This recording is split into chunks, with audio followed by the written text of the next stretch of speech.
अभिनंदन श्रोतागण, आइए आज सुनते हैं कहानी मालती जोशी जी के द्वारा लिखी हुई माँ मुझे बस आशीर्वाद दो। सफर की थकान से बोझिल पलकें खुलने के लिए तैयार नहीं थीं, पर भाभी चाय लेकर खड़ी थी। उठना ही पड़ा।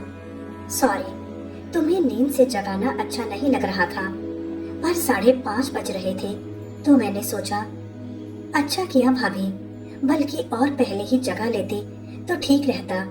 बेटाइम सोती रहूंगी तो रात भर नींद नहीं आएगी। अच्छा तो है, रात भर माँ के साथ रतजगा करना, खूब गप्पे लड़ाना। अच्छा बताओ, शाम को क्या खाना पसंद करोगी? कुछ भी बना लो भाभी, तुम्हारे हाथ की तो हर चीज लाजवाब होती है। तारीफ करना तो कोई तुमसे सीखे, भाभी ने कहा और खाली कप प्लेट लेकर नीचे उतर गई। कंघी करने के लिए मैंने बाल खोले और आईने में झांका तो लगा माँ के चेहरे की रेखाएं खिंच गई हैं। क्या हुआ माँ? मैंने पीछे मुड़कर देखा, कुछ भी नहीं। फिर भी ज्यादा कुरेदना नहीं पड़ा। माँ तो जैसे खुद ही बताने के लिए आतुर थी। बोली, आज तुम आई हो तो दिखावे के लिए खुद चाय लेकर ऊपर आई है, नहीं तो रोज विमला के हाथ भेज देती है। ठीक है माँ, अब उनकी भी उम्र पहले की सी थोड़ी ही रह गई है। कुछ दिनों में उनकी भी बहू आने को है, कुछ तो फर्क पड़ता ही है। तभी तो सबसे कहती फिरती है कि बहू भी आ जाएगी तो हमें क्या फर्क पड़ना है, हमें तो बहू बनकर ही रहना है। माँ के स्वर की तलखी मुझसे छिपी न रही, इसलिए विषांतर करते हुए मैंने पूछा, कुणाल कब कर रहा है शादी? कहीं कोई बातचीत चल रही है क्या? क्या पता, हमें कोई कुछ बताता थोड़े ही है। कभी तय भी हो जाएगी तो हमें मोहल्ले वालों से ही पता चलेगा। ये दोनों तो कुछ बताने से रहे। समझ गई कि माँ का मूड उखड़ा हुआ है, इसलिए चुपचाप उठकर कमरे से लगी छत पर आ गई। टूटे बालों का गुच्छा गली में फेंकते हुए पड़ोस के मकान पर नजर गई। एकदम खंडर नजर आ रहा था। कमरे में आकर कहा, माँ यह पड़ोस का मकान बिक गया। अरे तो क्या गुप्ता चाची वृद्धाश्रम में है? बेचारी। बेचारी क्यों, खूब मजे में है। अपना अलग कमरा है, सुबह शाम चाय नाश्ता कमरे में मिलता है, सबके साथ भोजन होता है, रात में भजन कीर्तन होता है, डॉक्टर नर्स हाजिरी में रहते हैं। फिर भी माँ, इतनी दबंग महिला वृद्धाश्रम में, सोचकर दुख तो होता ही है। दबंग थी इसीलिए तो मनचाहा कर सकी। नाते रिश्तेदारों को हवा नहीं लगने दी, घर बेच दिया, पूरा पैसा फिक्स में डाल दिया, ब्याज से अपना खर्च। बोलती है मेरे जाने के बाद जो बचेगा आश्रम को दान कर जाऊंगी। बेचारी। फिर वही बात, बेचारी वो नहीं है, बेचारी तो हम हैं। मेरे नाम जमीन का छोटा सा भी टुकड़ा होता तो मैं भी उनके पास जा रहती, पर क्या करूं, तुम्हारे पिताजी ने मुझे कभी उस लायक समझा ही नहीं। जीते जी कभी एक पैसा हाथ में नहीं रखा, मरते समय सब कुछ बेटे के नाम कर गए। पिताजी ने बहुत सोच समझकर यह व्यवस्था की है माँ। उन्होंने कह दिया था जो माँ को रखेगा वही घर का हकदार होगा। अब छोटे तो उतनी दूर अमेरिका में जाकर बस गए हैं, उन्हें तो लौटकर आना नहीं है, सब कुछ इन्हीं को तो देखना है। तो मेरे मरने के बाद मैं इसी को दे जाती, कोई छाती पर रखकर थोड़े ही ले जाती, पर मेरे नाम कुछ तो कर जाते, कुछ तो सहारा होता, अधिकार होता। गांठ में कभी एक पैसा नहीं रहता, छोरा जाते समय कुछ दे जाता है तो उसी को चलाती रहती हूँ। ये लोग तो कर करके ऐसे आघा गए हैं कि कभी पूछते भी नहीं हैं कि माँ तुम्हें कुछ जरूरत तो नहीं है। आदमी सिर्फ खाने कपड़े पर जिंदा नहीं रहता, और भी 10 जरूरतें होती हैं। हर बार हाथ फैलाना इतना बुरा लगता है। मंदिर मंदिर जाती रहा करो माँ, मन लगा रहेगा। मैंने यूं ही एक बेमतलब सी बात कह दी। दूसरे ही क्षण मुझे एहसास हो गया कि मैंने कितनी गलत बात कह दी है। माँ तो एकदम तड़प गई थी। मंदिर क्या कोई खाली हाथ जा सकता है? रिक्शा तांगा तो मैं भूल ही गई हूँ, पर ठाकुर जी के सामने 4 पैसे तो चढ़ाने होते हैं कि नहीं? कथा भागवत सुनने जाती हूँ तो वहाँ भी कुछ चढ़ावे का मन होता है। लोग तो बढ़ चढ़कर दान पुण्य करते हैं और मैं मन महसूस कर रह जाती हूँ। मैं भी अपना समूह लेकर रह गई थी। दान पुण्य की बात जाने दे, पर बहन बेटी कोई मिलने आती है तो उसके हाथ पर कुछ रखने का मन होता है।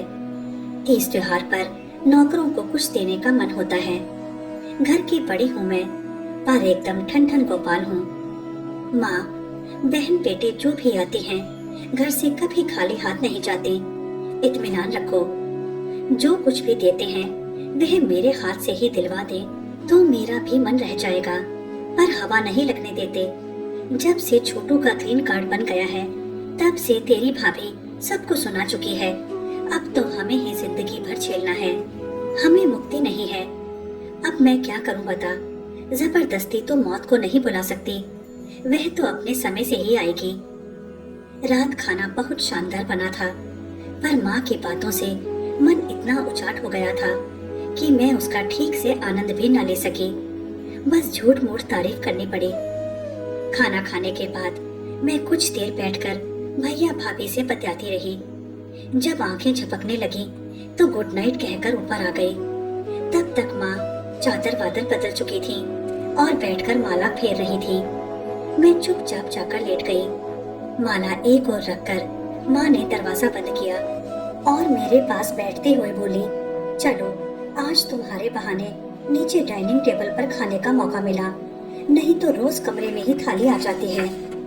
क्यों, आए दिन कोई ना कोई खाने पर आया रहता है, उनके बीच मैं कहाँ जाऊंगी।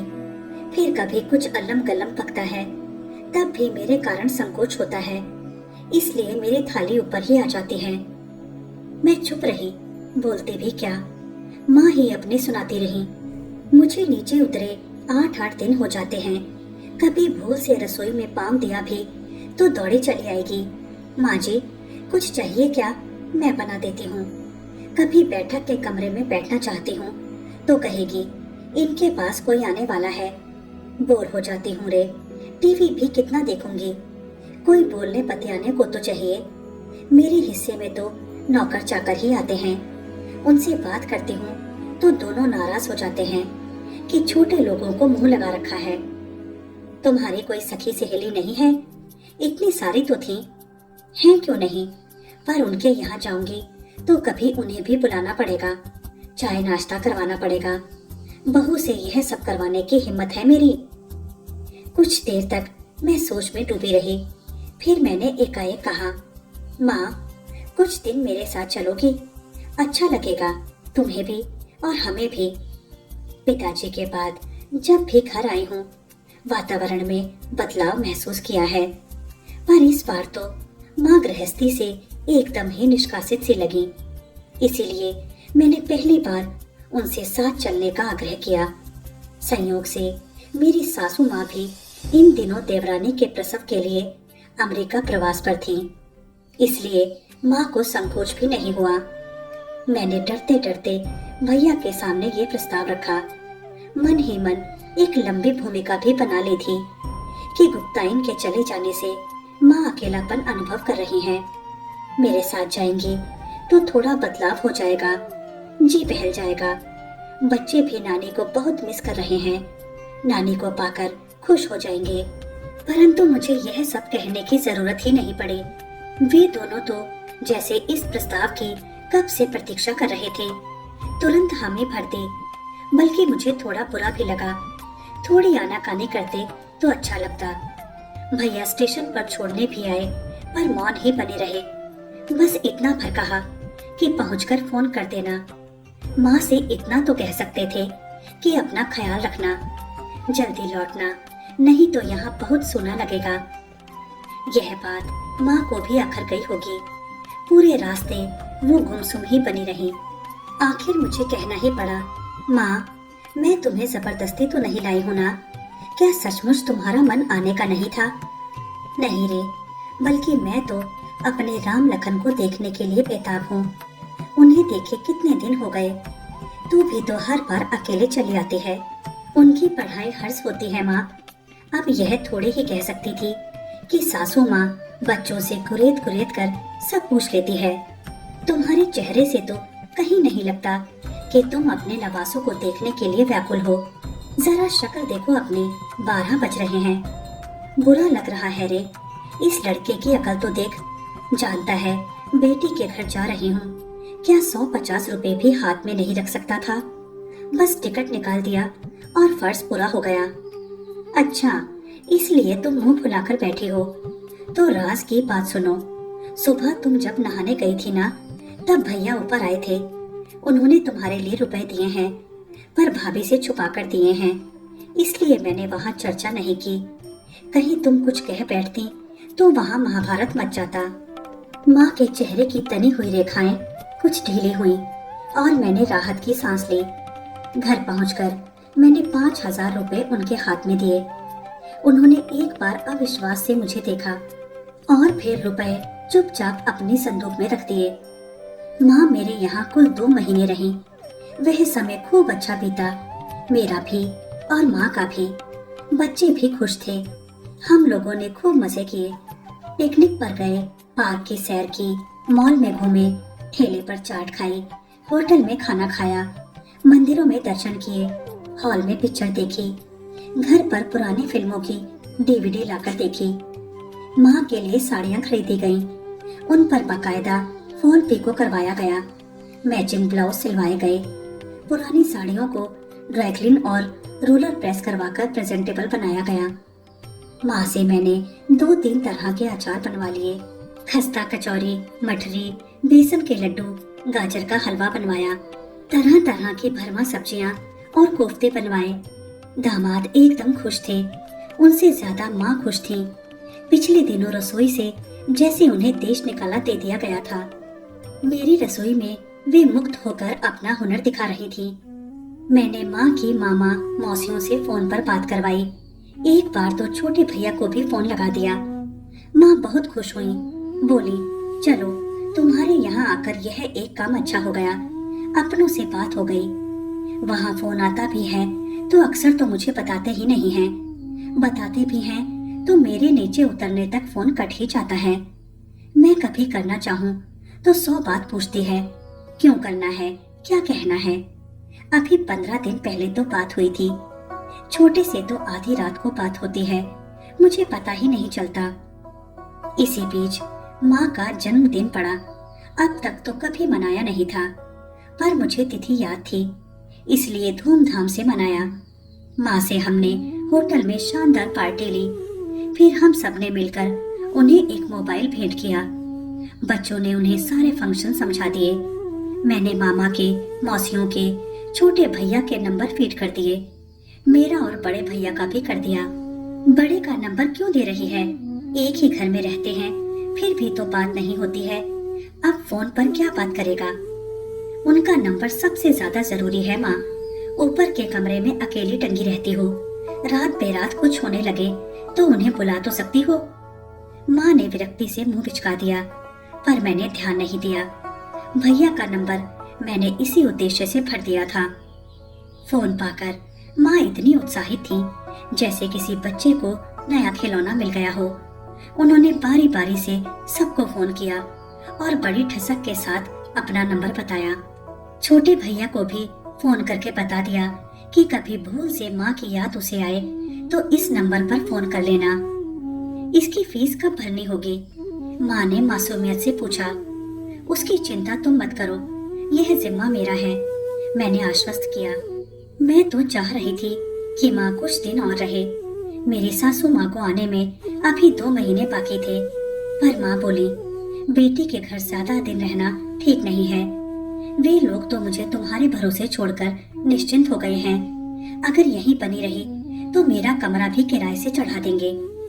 जाते समय मैंने कुछ रुपए उनके पर्स में रख दिए तो बोली छोटू ने भेजे हैं क्या। छोटू क्यों भेजने लगा, मैं तुम्हारी कमाऊ बेटी नहीं हूँ क्या, मैंने दिए हैं। नहीं, मैंने सोचा तब बड़े ने दिए थे, अब शायद छोटे ने भेजे होंगे। मैंने चौंक कर माँ की ओर देखा। उनकी आंखें शरारत से चमक रही थी। तुम्हें क्या लगा, तुमने कहा और मैंने मान लिया।